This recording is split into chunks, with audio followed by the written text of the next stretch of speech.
Good morning class, here the students. This is English class and today we are going to start chapter 4, auxiliary verbs in English grammar.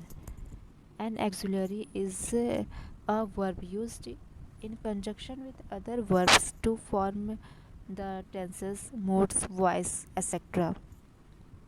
And the following is the list of 24 auxiliaries.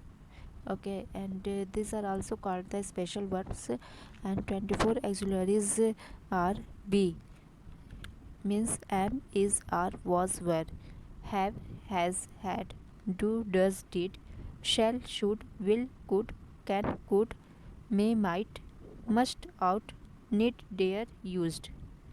Okay. The auxiliaries shall, will, can, may, must, ought, to, need, dare, and used to are termed defective verbs. Okay, and auxiliary verbs fall into three basic groups. Okay, first one, primary or main auxiliary verbs; second, modals or modal auxiliary verbs; and next one, other auxiliary verbs with the characteristics of modals.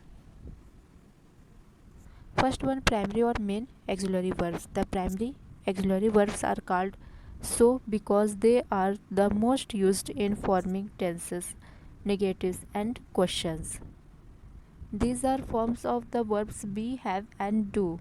Okay, be is used with ing forms of the main verbs to form continuous tense, and the verb be, positive past plus past participle, is used to form the passive.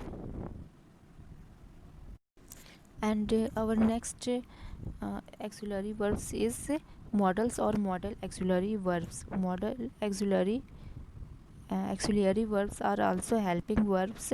They are used before main verbs to express a range of meanings such as ability, possibility, certainty, suggestion, permission, obligation, and so on.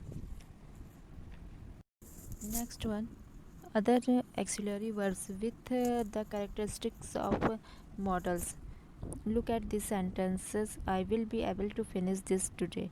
Karan had to prepare for his test. We needn't leave so early. Everybody out to follow rules. Don't you dare step out of the house. In these sentences, the italics words are modal in meaning, but they do not always behave like modals. Such phrases are called semi-modals.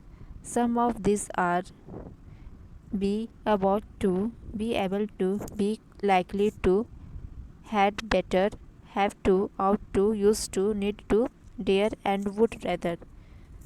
And note, need and dare are used as primary modals as well. Our next chapter is modals. Modal verbs cannot stand on their own and are always used along with main verbs. The verb that is used with a modal is always in its base form or the bare infinitive form. Modal verbs do not change with the change in tense.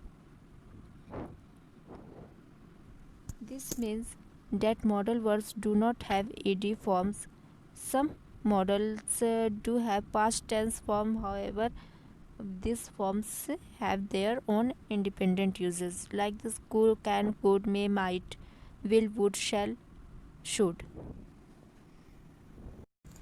Modals in conditional sentences. Modals are used in conditional sentences. A conditional sentence usually has an if clause and a main clause. The modal is used in the main clause.